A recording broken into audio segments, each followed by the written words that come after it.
Biodiversity is the web of life. Biodiversity is the full variety of all the species that you see in the natural environment around you, like these witchetty bushes and eremophilas.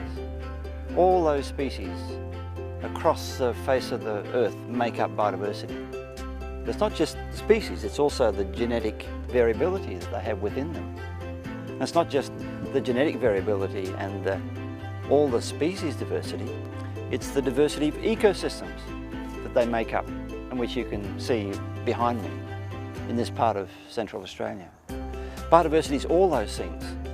It's the evolutionary history which has given rise to that genetic variability in all these species. It's the functions that all those ecosystems produce in providing clean water and in cycling nutrients. Biodiversity is all those things and the processes that result from the living world. Biodiversity is the web of life.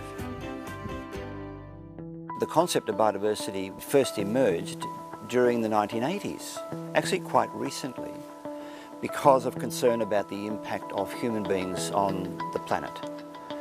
Given that human beings are so abundant and so influential in what we do, we are clearly having an impact globally.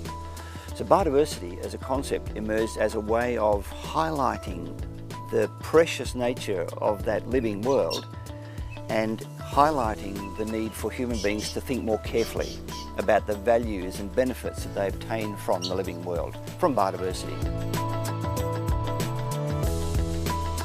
The diversity of life and the diversity of human appreciation of it is such that I think there's at least 5 categories of values that we need to consider in asking ourselves the question, or rather answering the question, why is biodiversity important and why does it matter?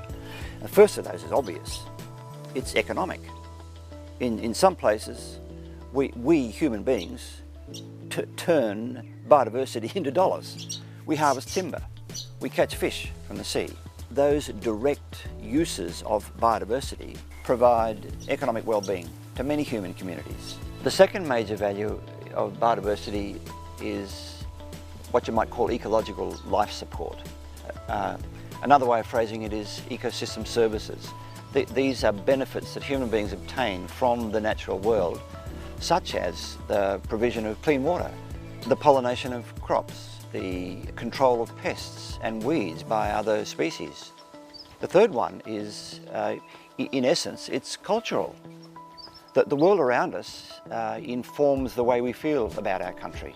Our great artists frequently represent the natural world in their artworks, and they hang on all the galleries throughout Australia, including, I might point out, Indigenous painters whose depiction of country is often deeply rooted in what we might call biodiversity.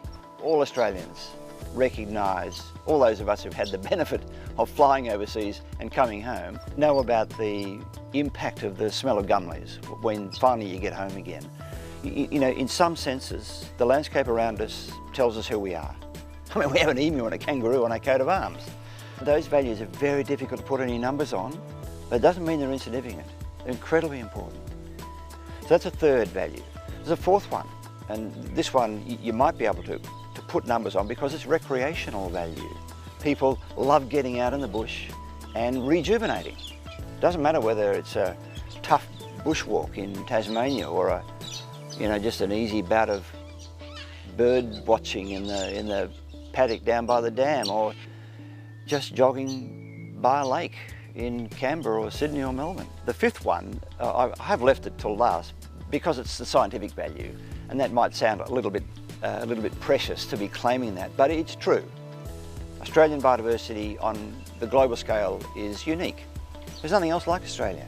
It must be said that there is a sixth value which you might describe as the negative value, the unpleasant aspects of biodiversity and in its relation to human beings. You don't find many people arguing for the right to exist of the malarial parasite or the smallpox virus. In Australia, many people are frightened of crocodiles, for good reason. So there is a part of the natural world that we fear, and that's always present in all societies. With 7 billion people on the face of the planet, the natural world is experiencing a decline. Biodiversity is declining.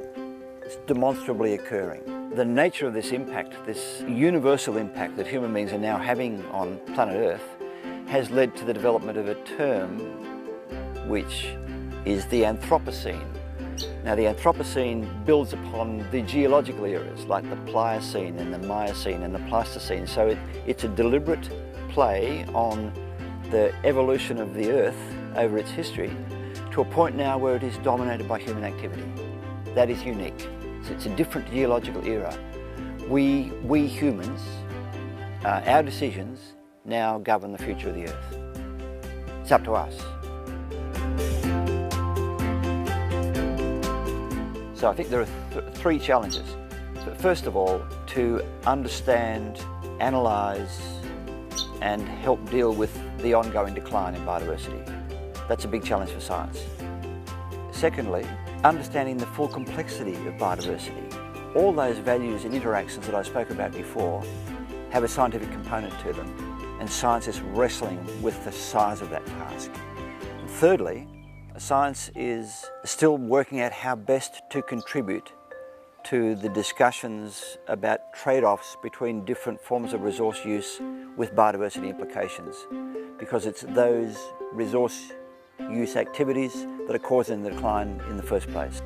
You could take the conversation we've been having to be pessimistic. That, biodiversity is declining, human beings are getting more and more abundant, it's all going to rack and ruin. I actually don't think that way.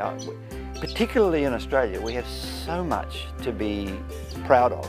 So many aspects of our society are ready to deal with these problems. We have tremendous experience in our society at this sort of social dialogue, the political debate necessary to make sure these things are taken account of. We have a fantastic scientific base. We have community involvement in natural resource management, including biodiversity management, to an unparalleled level. Couldn't have been expected when I was a boy. There are many, many things to be positive about. Good reasons for optimism.